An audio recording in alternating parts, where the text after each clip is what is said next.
I'm Jon Bond. Welcome to Move Yourself Happy.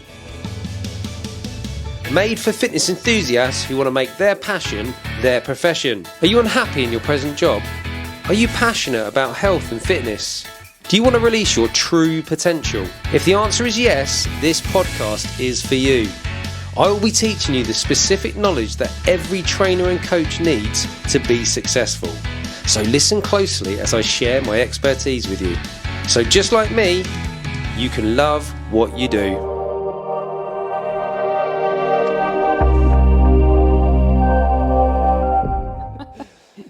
Thank you for coming on the podcast, Cathy. My pleasure. Good to see you. I know I see you a lot anyway. Yes. Walking past. It's very handy. I didn't have far to come. I know. Very good. Bit wet though. Yes. And you have to jump over a puddle to get in our back door. Yeah, So but on that note, actually, when it's wet, people go, oh God, it's raining, it's awful, you can't do this, can't do that. Actually, I think if you've got the right gear, so I invested in, waterproof and trousers and things, and so it doesn't stop me at all. And now absolutely. I just say to myself, it's just water. Yeah. So you can get out in it. Yeah, I think it's the Norwegians, isn't it, that say there's no such thing as bad weather, just bad clothes. Oh, yes, probably. Yeah. Which I do kind of agree with. Yeah. Right, so, what I want to chat to you today about is, obviously, you're qualified level 3 personal trainer. Yes. Did your training with us, Storm Fitness Academy. That's right, I did. I really enjoyed it. Great, Thank you. And good to get that feedback. Yes. But before you became qualified as a personal trainer, I know you're obviously a fitness enthusiast, like people are when they become trainers. Yeah. But you also work as a therapist and have done for quite a few years, haven't you? Yes, I have for 15 years actually. In fact, I was a teacher for 37 years, and now I've been a counsellor for 15, and wanted to train as the personal trainer because I love training and learning, and I knew that would be quite a step, a difficult step for me because learning about the body and muscles and so on was quite hard for me.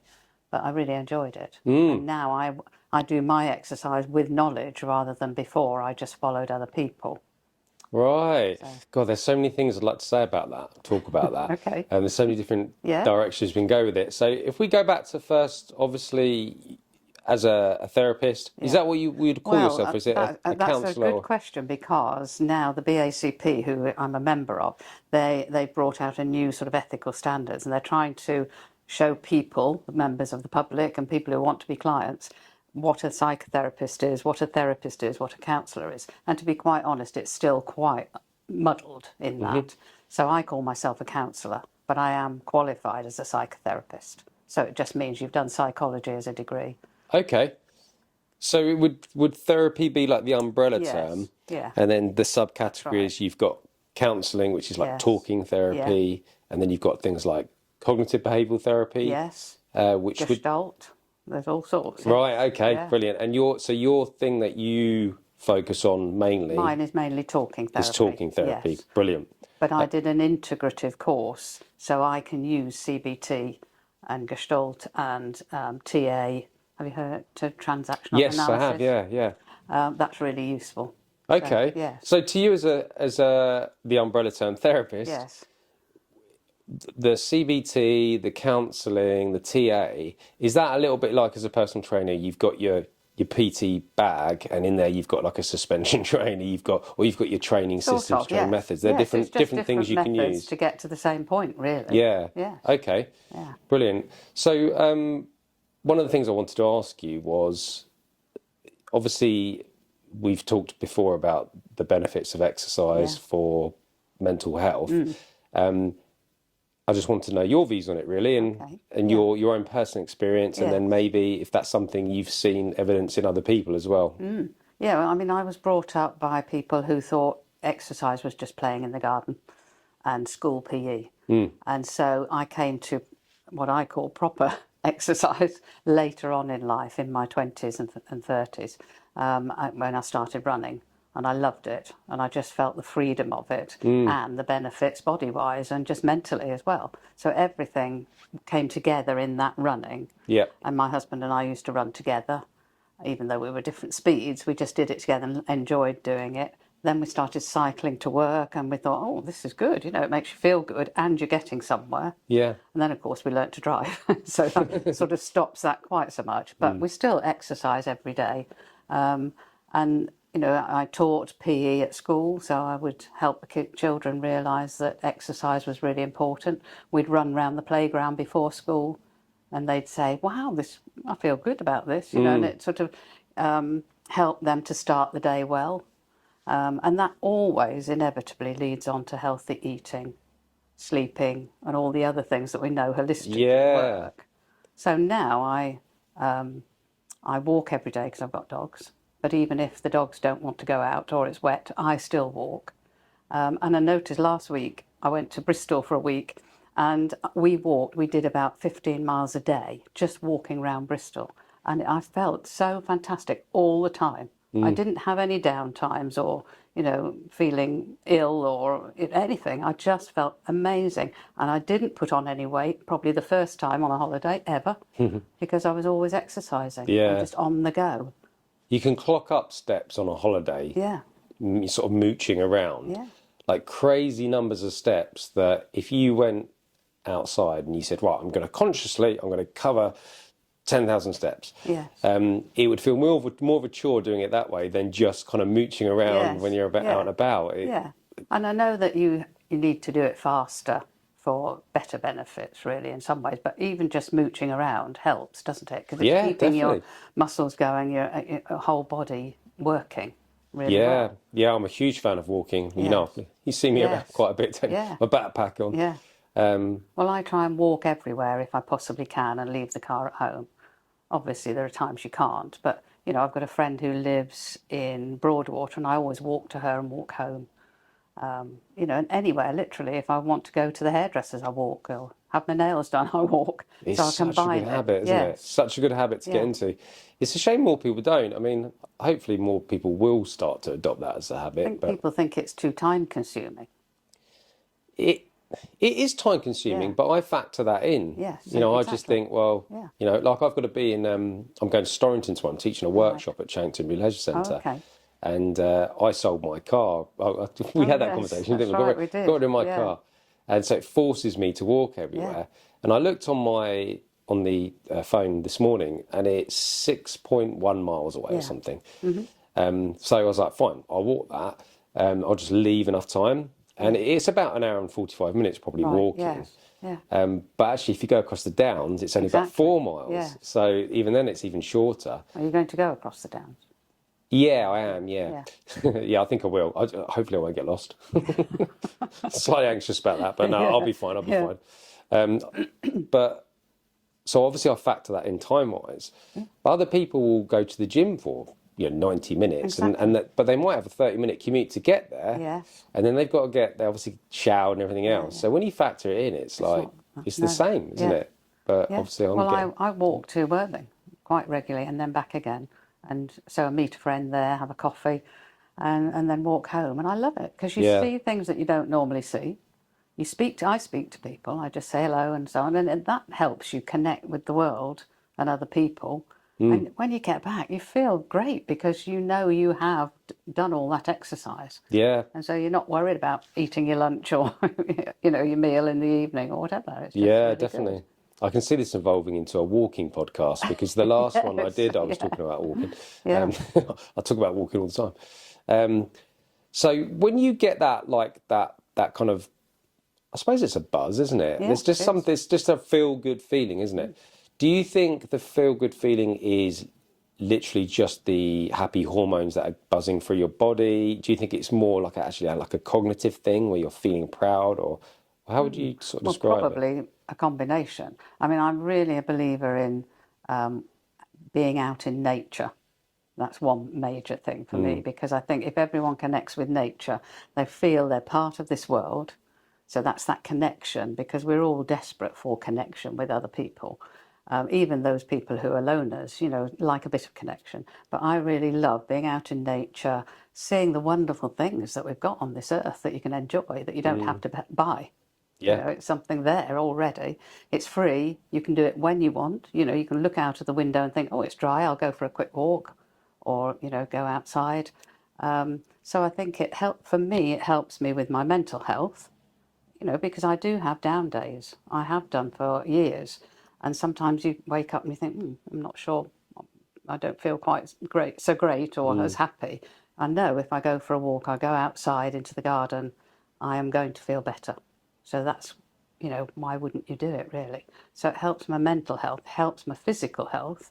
And I think it also makes me think, why waste the benefits of that by stuffing your face with things that aren't healthy, I mean, I Yeah. know that I still eat things that we know aren't that healthy, but mostly I like to have a healthy diet.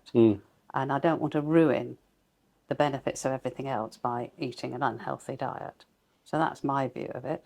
That's quite common, I think, as personal trainers. You find they call it like the snowball effect, Yeah. where you're doing well with the exercise, and it's like, Yes. oh, what else can I do? That's right. I think I'll get rid of the cigarettes, and Yeah, I'll start exactly. eating better Yeah. and all that stuff. So they're And definitely, also it helps you sleep better. yeah, So it's a real benefit in every way. Because if you can wear yourself out walking or outside and running and doing exercise, then you'll go to bed earlier and sleep better, I think.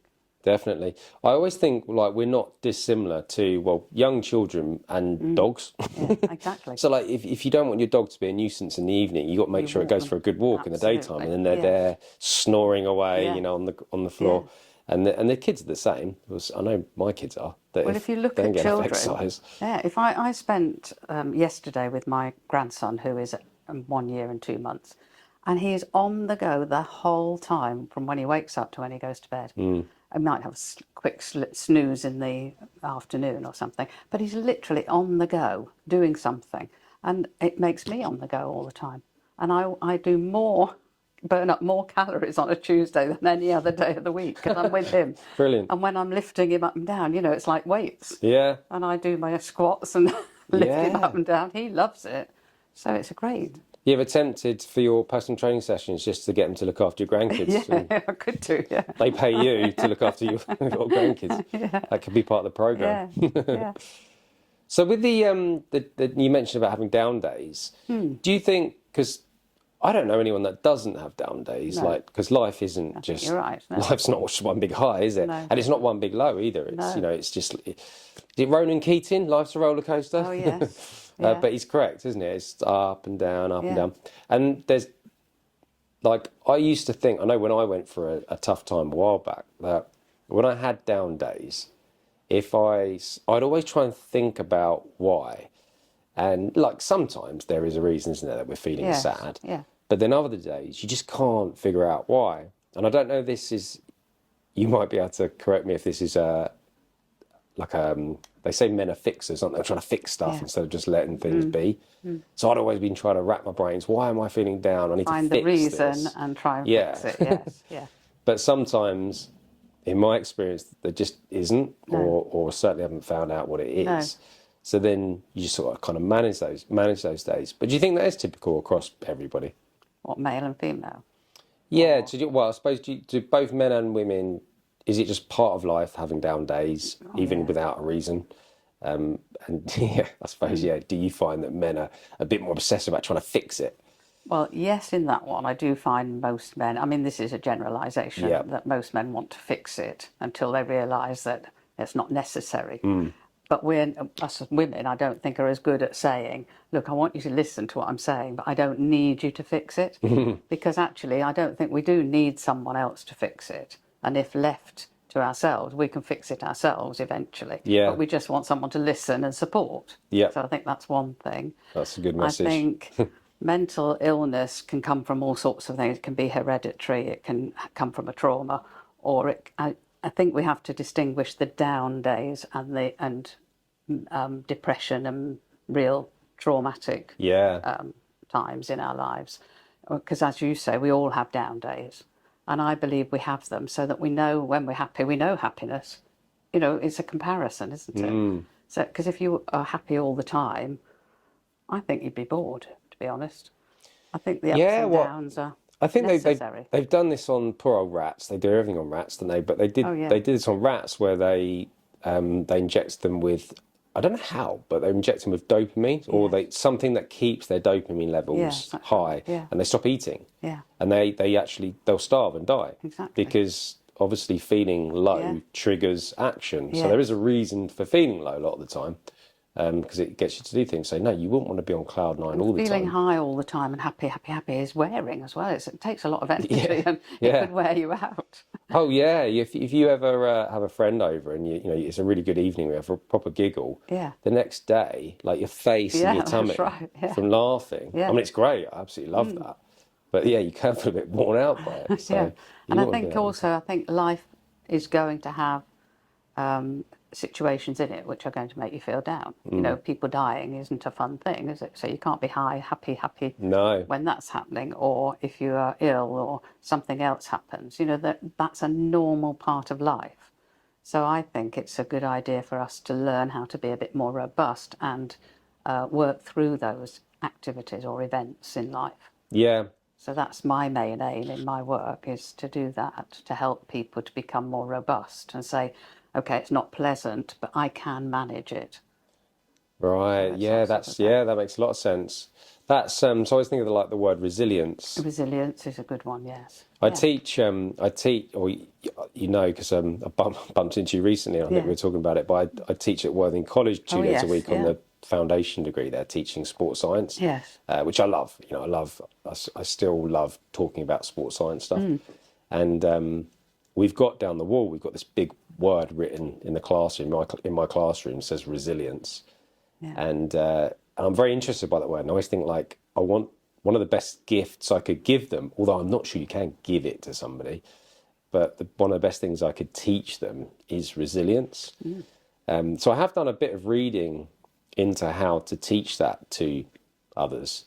It's not that easy, is it? No, it isn't. I mean, that's linked to self-esteem, isn't it, and self-worth, and that's not easy at all. But you have to sort of do it little by little, helping the client recognise, or the person recognise, their strengths and their weaknesses, so that if they want to change that, they can do and develop, and to see that that's okay, because we're human beings, and human beings have, strengths, weaknesses. They have all the emotions, and that's okay. And so it's saying to people, you're okay as you are, but you can develop certain sides to you if you want to, and change other things that you don't like about yourself. And it's not just, you're not static, you're growing all the time.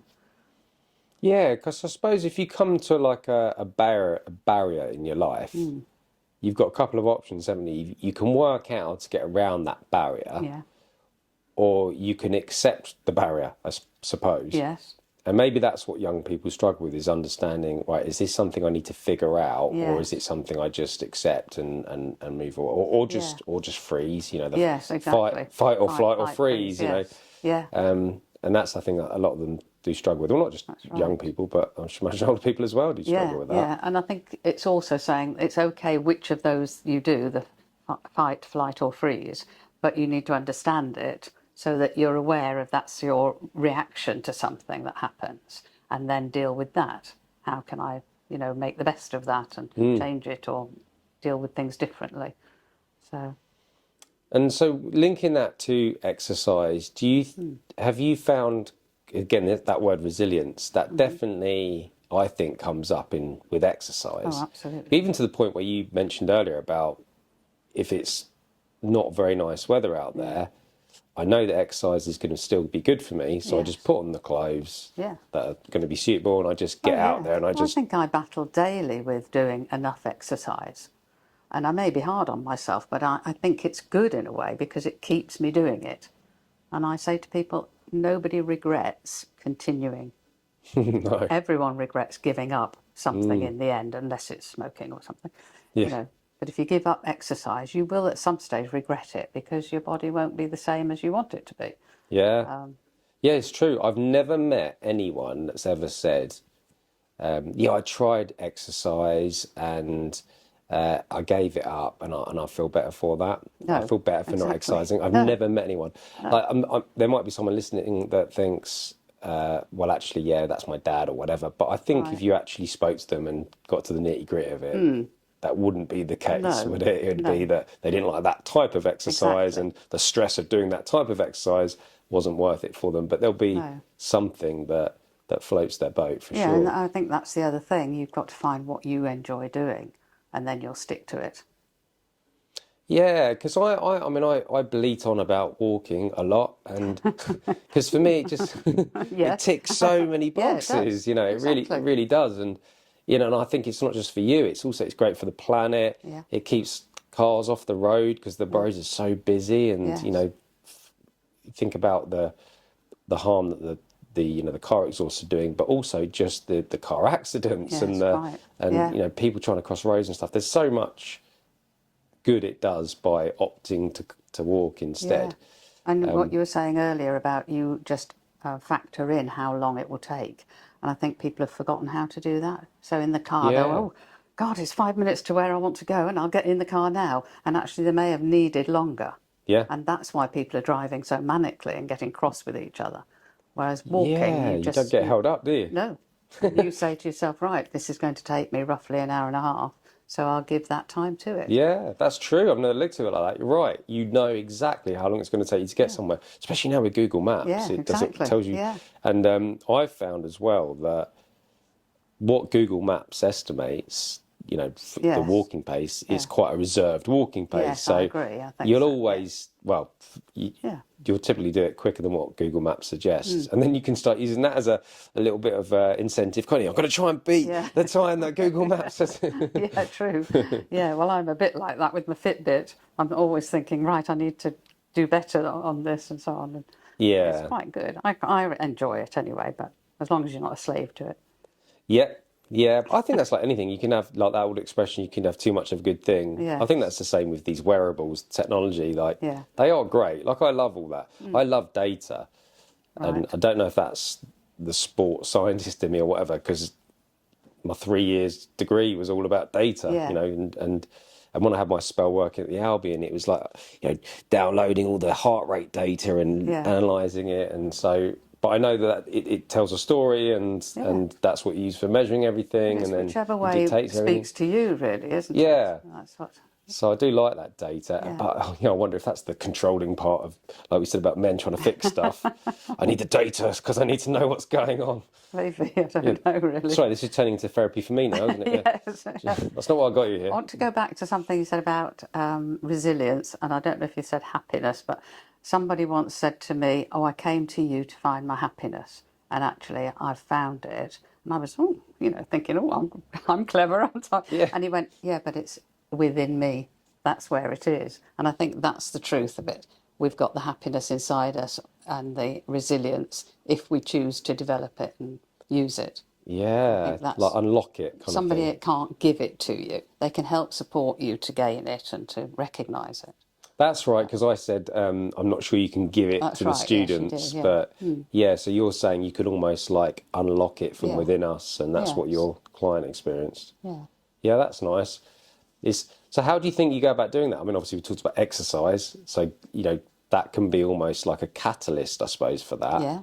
Yes, What? I think you've got to find one person's inroad into it. One Yeah. is exercise, one might be healthy eating, one might be writing down their views or thoughts in a journal or something. There's loads of ways of doing it, and you've just got to help that person find the one thing that will help them to get into it, and then it snowballs from that really, and they realise that. I'm a great believer in holistic help, so I don't just go down one route. So in therapy, I don't just go down the route of talking about your childhood. We talk about sleep, food, exercise, and everything holistically. Yeah, because you can't. There's not one thing, is there? I don't think so. Like for anything, actually. No. But I mean, certainly with things like living a happy life, someone says, you know, what's the one thing you can do to live a happy life? It's like, there isn't one thing, No. you know, No. because you could do that one thing and then go, still feel unhappy. And that's Yeah. because you've got all these other areas they're Well, not being. you and I know that we can exercise every day a long time, but unless we eat healthily, it's not going to work. People say, "Oh, I do loads of exercise, but I've still put on weight," and you think, yes, because the food side of it isn't being attended to. Yeah, I'm yeah. sounding perfect now because I'm not. No, but I guess as fitness enthusiasts that have now become fitness professionals, we've got a better understanding of it, maybe, or we certainly have a better understanding of it because Yeah, we've had the definitely. training and the Yes, qualifications. definitely. But we've also learned to prioritize Yeah. it, and there's the buy-in there for us. Like Yes. we've seen it, we've experienced it ourselves. Like Yeah. when we prioritize health and exercise in our lives, Yeah. we've felt the benefits to that ourselves personally, and then we've seen it in so many others, you know, Absolutely. our clients and what Yeah. have you. So it kind of grows really. Yeah. I can't imagine ever. Can you imagine waking up one day and go, I've been thinking about this whole exercise thing and don't know if it's for me anymore. No, no, I don't think so. It's never going to No, I happen. don't think so. But on that note, I wonder whether some people never get on board with it, and why I'm fascinated about those people and why they don't really. I am, yeah. There's loads. I mean, God, there's loads of psychological models for it. So one of the modules Right. I teach on the sports science degree is was 2 psychology modules I teach, but we look at a lot of different models, and we talk about them, we discuss them, but then we have to discuss their limitations, and they've all Right. got limitations. Yes, of course. So that Yes. a lot of them you go, oh wow, that's brilliant. Yeah, of course, that makes complete sense. And then you go, oh, but what about? And Yeah. that's the problem. Yes. It never explains everything. I think we're just too complex as humans, aren't we? To There isn't just one one model. answer, is there? No. And that's the good thing, really, because we're all different. So a different model might suit somebody else, you know. Because there are some people, aren't there, who are very overweight and who've done diets to death. You know, they've done every diet, and perhaps no exercise. I don't know. And they're still searching for whatever's going to suit them. That they're the people that worry me a bit. And I think, is there anything out there that would start them off on that route, really? But there would be some, so I would say it's something psychological behind yeah, that. And yes, actually, when so do people I. hear that, actually, psychological, I don't think people like to hear that because That frightens them, doesn't it? well, it sounds like we're suggesting that person's bit broken, psycho, but yes. but that's not what we mean at all. So by No. psychological, we mean it's like it's a Thoughts in your cognitive mind, thing. and It's a yes, thought that's right. process. Yes. Rather than going, that diet is what's going to solve all my problems. It's actually figuring out like what it's the barriers really. What are the Yes. barriers to you even following that diet and that Yeah. diet and that diet and that diet? Because there's going to be some consistent barriers. Yeah. I think with one of the great things of being like a strength and conditioning coach is it's actually quite simple in the process, because you take like a tennis player and you go, right, for a tennis player, you need to be able to sprint short distances very, very quickly. You need to be able to change direction. Jump height would be quite helpful. You need to have good cardiovascular endurance. So you figure out what are the parameters of sort of playing tennis really well. Yeah. Then you design a list of tests that are going to assess their capabilities in all those individual areas. Right.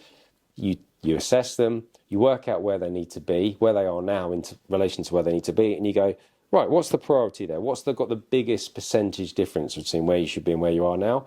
So that's quite easy when you're training somebody. Now, you could take that approach to living life, but can you imagine how long the list of tests or assessments or metrics you'd use to manage, to measure how well someone's like achieving life? Or, but it'd be kind of nice, wouldn't it, to be able to do it? It would be nice to have those answers. It would, of way of finding out, yeah. I don't know what there'd be. So if you started to write those down though, as like, right, first of all, are you exercising? And if so, what are you doing? You know, that'd be that one thing, wouldn't it? Yes. Then you'd have the sleep. Then you'd have relationships. Yeah. Can you think of anything else that would sort of contribute towards, I guess, having a good life. and because good life is largely about your mental health, I think, isn't it? Yes. So what other sort of components do you think contribute to that? Oh, now you've stumped me. Well, you mentioned something earlier. You said Yes. something about connecting, and Oh, yes, I do think that's really important. I mean, we're on this earth with people, and I think that's really vital that we talk to people. Even, you know, when you talk to older people, they say, oh, I don't see anyone in the day, but if I go to shopping or something and the checkout person says hello, I feel great. And it's just that. And I always say to people, it doesn't matter who you see in life. If you've made a connection, if someone smiles at you, someone says hello, I can't really explain it, but that just gives you that little bit of a buzz. No, it does. And makes you feel, yes, I am with other people and I'm part of this world. And I think that's vital for loneliness, in old age, or in any age really, that we have that connection with people. I don't know if that's answered your question. No, that absolutely does. Yeah. Now, in the next half of this episode, Cathy and I discuss green spaces and how we both benefit mentally and physically from being outdoors in nature. Unfortunately, we missed about 30 seconds of that conversation because we had a slight technical hitch. So the second half of the episode carries on from where we left off. And also, if you are watching this, unfortunately, we lost the video for it as well. So you're going to just have to listen to the audio. So hopefully you can still enjoy it. Apologies again. I will iron out all these technical hitches. We're up to episode 28 now. So I reckon by about episode 29, 30, I'll be a pro with all this stuff. So I'm not making any promises though. So we were talking about the outdoors, weren't we? Yes, we were. And vitamin D and green spaces. So I just kind of I'm very interested to hear you sort of describe what you feel and experience when you're out in nature. Okay, it's quite difficult to quantify, but I think walking, I can use my brain still to think. So I often solve problems that I've got in life by walking and thinking things through. When by the time I get back home, I've thought, oh yes, I could do it that way, or that way isn't too bad, or I'm feeling better about it anyway. So that really helps. I connect with other people. I see the world because I'm looking rather than driving and hurriedly getting somewhere. I'm looking around, and so I see the beauty of life. I mean, when you really look at nature, leaves, flowers, there's hundreds of them, different shapes and sizes. And why wouldn't you find that wonderful? I just find it awe-inspiring, really. Yeah. And that lifts me up and makes me think, right, I'm just one small part of this world, and I need to, embrace the rest of it, really, and look at it. I think fresh air in your body is helpful. You can be doing breathing and breathing in the fresh air, concentrating on where you're going. There's so many skills involved with being outside. I'm just trying to think of another one, really. No, that I resonated with all of that. Like, look, literally everything you just said then, I was like, yep, totally experienced that myself. It's exactly the and same. I hug a tree. If I can find a tree that's huggable, I hug a tree, and I don't know why, but it makes me feel fantastic. Yeah, but I bet there is. I bet there is, like, because often we sometimes things we don't explain, we might say, oh, it's a spiritual thing or whatever. True. But I think sometimes it's spiritual stuff might answer some of the stuff that science hasn't found out yet or hadn't figured out. But I would imagine there is something in that's very real and not just an idea or whatever. But it's real to you, obviously. It's real to the person doing it. Yeah. Well, there's a program years ago, I can't remember who did it, and they showed the connection between trees that's all under the earth and the roots and so on. I think it was an actress who did it, and literally, that spirituality that you're talking about was coming through there very much so. Yeah, in their way, they do have conversations, don't they? Yes. And and they're linked to the fungi as well. That's right. And they have like a partnership going on. Yes. Yeah, no, I experienced all of that. We watched a while back Limitless on Disney Plus, and it's got this actor Chris Hemsworth who every episode he's doing some different challenge, and then they get the scientists in to explain it. But one of the episodes they had, which I loved, I was absorbed in, where he got dropped in the wilderness with his friend, and they took their phones and they said, you just got to get from A to B, wherever it was, and you've got to use your own sort of skills to navigate. Anyway, they went through the science, and they basically said that the hypothalamus, when we're constantly staring at our phones and we're not using our peripherals as well, looking at horizons, landscapes from afar, when we're just constantly surrounded in concrete and everything else, the hypothalamus actually gets smaller, and that when we get away from our phones and we look at the greenery, we look at the trees, we look at the different colours, and our hypothalamus grows. And there's a link between that and reducing your risk of dementia Yeah, and what have true. you. Yes. So I think sometimes when we're doing things and it just feels good and we don't really even know how to describe why or how, but it just feels good. It just feels right. I wonder if it's like the body's already, without the science, has figured all that out for Or you. maybe, I don't know. But I think when you're thinking, you're learning as well. And I think that helps with the brain. And I like art. I do an art course at the moment. And when I'm out, I can see things, colours, and just I think, oh, that might be an idea to paint that or to use that in my art. Yeah, So it expands your mind as well. yeah, definitely. Yeah, I think so too.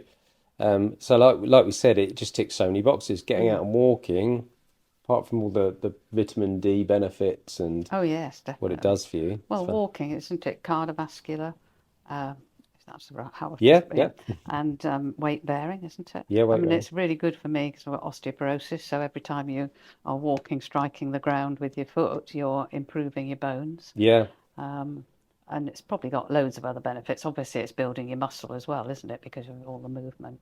yeah. And because where we live, we walk over the downs and That's what have you. right. You've got uneven surfaces. Yes, that's good for So you balance, also isn't it? definitely, Yeah. yeah, working your balance, your proprioception, so like your Yes. awareness of your body in space and the Yes. controlling, etc. So you're less likely to fall over. Yeah. If you do fall over, because you've got denser bones from all the walking, the weight Yeah. bearing exercise, less likely to fracture a hip and that sort of Exactly. thing. So, Yes. like we said, we'll say it again, it ticks a lot of boxes, doesn't It it? does. Walking. Yeah. And it's free, and you can decide when you want to do it. Yep, it is free. You're right. Yeah, I love that fact that doesn't matter what happens to you financially, you've still got access to Yes. all of Walk. this. It's Yeah. free. Definitely. Um, just sort of to finish, actually, because I know we've both got a golf, haven't we? Yes. But I just wondered, so with your work as a counsellor, Yeah. um, does that ever come up, the exercise thing? Is that something that Yes. you've, Yes, it does, yeah, it does. definitely. Okay. Sorry. Yeah. So people come to me for all sorts of reasons, but that's just the first reason. And once you start to get to know them, lots of other things come out in their lives that they weren't even aware, maybe not helpful to them. Hmm. So because I believe in this holistic view of people, that's often what I'm saying. Let's look. I use a pie chart sometimes to say, okay, how much of your life is work? How much of your life is socializing? How much of your life is walking or exercise? How much of your life is, and they make this pie chart, and that is such a good visual for them to see that a lot of the time work is half of it, Hmm. and the rest is all squeezed into the rest of it, and some things aren't even on there. And so then they think, oh, gosh, I didn't realise that. And I say, do you realise that, having a well balanced life is the way to happiness, really, and to feeling um, contentment and happiness. And it doesn't mean you're settling for something and you're not growing or developing, but you just feel content. You haven't got that uneasy feeling in you. You feel happy, Yeah. contented, and you're then more prepared to develop another side to you or learn or grow. So that's what I find. And Yeah, definitely. And it does link with the resilience because I know we talked about resilience yeah, anyway. Like if definitely. making yourself go outside or making yourself go to the gym, doing all that stuff, Yeah, you get that self-efficacy, don't you? Where you think, oh wow, like I've managed to accomplish that. yes, That's probably going to spill into other areas of my yeah, life. yeah, But I also wonder, like you mentioned, that when you go walking, you find you come up with these ideas and yes, sometimes you definitely. solve things. Yes, yeah. And it's almost like the movement or the fresh air or maybe being away from the distractions and the noise allows you Maybe, to think a bit yeah, clearer. maybe. And you see something and you think, oh, I mean, you don't even sometimes do that consciously. It just No, happens subconsciously that it links to something you're thinking about or trying to solve. yeah, So I think that's really good. And I often say to my clients, we know, research shows that doing some exercise helps the body, the mind, the mental health. And often people don't realize it, which surprises me, but, you know, they just don't realize it. But if you then no, start talking about it, they'll say, "Oh, okay, so I might try." Or the usual is, "I used to run, I used to walk, I used to exercise," and I say, "Well, so what's happened to stop that?" And okay, we're all busy with work. We're all trying to earn enough, aren't we? Because it's quite hard work at the moment, money-wise. But if you can just put a little bit in each day that you weren't doing before and see the benefits, then Mm. it really helps. Yeah, definitely.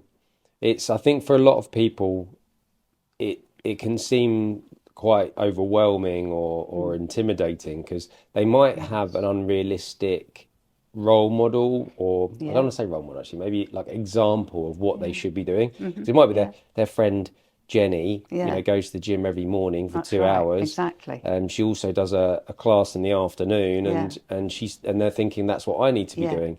Yes. And actually, I mean, if you look at the government recommendations, the 150 minutes of moderate exercise, Yes. it's walking 30 minutes 5 times a week. Yeah. So most people don't have work on their doorstep. So No, if they exactly. parked 15 minutes from work, Yes. they could Yeah. walk to work briskly, walk back to their car Yeah. 5 days a week. That's huge. Yes. So it's Um, not even as if they've got to walk from home. They can drive yeah, to a certain place and then walk. And I think that's what you're saying is really correct, because it's the manageable amount. People see the gym, oh God, I've got to go for hours on end, and you don't have to. no, And certainly with walking, you don't have to. You can do it as much as you like. yeah, Start off small, short distances, and then once you start getting into it, you can add more to it, add more time to it, find different places to go. That's the ideal thing about yeah. walking. You don't have to do the same walk every day. No, go and explore. Yeah. And it's like just start. So Yes. never Yeah. mind what, even the government recommendations, like never Exactly. mind the No. government No. recommendations, No. just what can you get right Mm. now? Yeah. Oh, well, um, realistically, even the idea of walking 15 minutes to work isn't great at the moment. Mm. Well, could you walk five Correct. minutes? Exactly. Could you Yes. park 5 minutes from Yeah. work, or whatever it may be? Just get something and get started. Mm. Then once you achieve those things, the self-efficacy grows and goes, wow, I'm Yeah. actually doing this. I'm getting somewhere. Mm. Maybe I'll go to 6 minutes, 7 minutes, 8 minutes and build Exactly. from Yeah. there. Or even at home, if you've got an island in your kitchen or something, and you like music, put your music on and dance around the island for five Yeah. minutes, and then add to that. You don't. I mean, I do think going outside is really good, but you don't have to. No, no, no, no. I often do that, Kathy. You've Yeah. obviously seen me, haven't you? As you've walked I've past. been watching. See- I mean, Yeah, and with nature, you just have to have one plant pot with a plant in it that you help grow, and that gives you such a buzz. it does. Yeah, yeah. That again. Yeah, there's something there, isn't there, with that? We've got Yes. plants around the house, although I must admit I'm not very good looking after them. I often forget to water them, but um, I often give clients a bulb or something and say, right, watch that grow as you grow as well with your work with me, that's nice. and it really helps them. Yeah, that's really nice. There's stuff to do with having pets as well, isn't it? I Yeah, think because of the definitely. Oh, the yes. contact, the Yes. oxytocin, the Yeah. making a fuss of them, Yes. definitely makes people feel good. Mm. Gives you a Well, purpose as well, stroking doesn't it? an animal definitely brings the heart rate down. Right. Mm. Oh, very nice. Yeah. Depends on the animal, I suppose. Yes, definitely. A bear, Do you have grizzly any bear. animals? No. No, No. well, we look after everybody else's all Oh, the time, okay. so we probably will be getting one. We Right. did actually say to the kids that once me and Mummy got married, we would then look at All the right. dog thing, Yeah. and we've got married now, and the kids are asking, but we love them. We look after other people's dogs all the Yeah. time, and we do love them, But you but. don't have the tie if you're just looking after other I people's know dogs. that's it, and that's Mm. the only thing we worry about is we Yeah. don't want to I don't want to feel guilty that I No. haven't No. been at home with a dog, and Mm. you need to be around quite a lot, don't you? And you can't really walk your dog over the downs to college, can you, or to wherever you're going I could teaching? walk it to the college, but then have to But you walk couldn't itself have it back. there. Yes, you can't have it there, can you? No, No. although yeah, I wonder if I could. You give me an idea Well, there, they do Kathy. I do wonder. therapy Well, they pets, don't do, they? I don't used to they? take one of my dogs to care homes and schools, Oh, do you know what? and that was That'd great. be amazing. I Yeah. could actually just have it in the classroom, just train it Yeah. to sit in the classroom, and If you've got the right sort of breed and type of dog, yeah. yeah. Yeah. Well, that's a lovely note to finish on, Yes, and Kathy. that would be handy. You say Sunday lunch at the pub and your dog just sits there on a rug. Yeah. What a great idea. Yeah. Well, thank you, Kathy. Oh, thank you. It sounds like a cheeky thing to say, but I'd love to get you on again because Yeah. No, that's fine. we spoke sort of briefly. Yeah. It felt like Yeah. briefly. 'Cause that just flew by, Yeah, and that'd be good. yeah, it was a good Thanks. chat. Really Yeah, I enjoyed enjoyed it. that. I did too. Yes. All right, thank you. well, enjoy the rest of the day, and I'm sure I'll Thanks. bump into you again soon. Yeah. Okay. Thanks. Thanks, John. Cathy. Thank you. Now, if you enjoyed today's episode, something you can do for me is subscribe to my show. And if you know anyone else that might be interested in this content, then please share it with them too. You can also head over to our socials and follow us on TikTok, Instagram, Facebook and YouTube. But if you're ready to take that next step, visit our website www.stormfitnessacademy.co.uk, fill out a contact form, that'll come straight to me. I will contact you shortly afterwards, and I look forward to speaking to you then.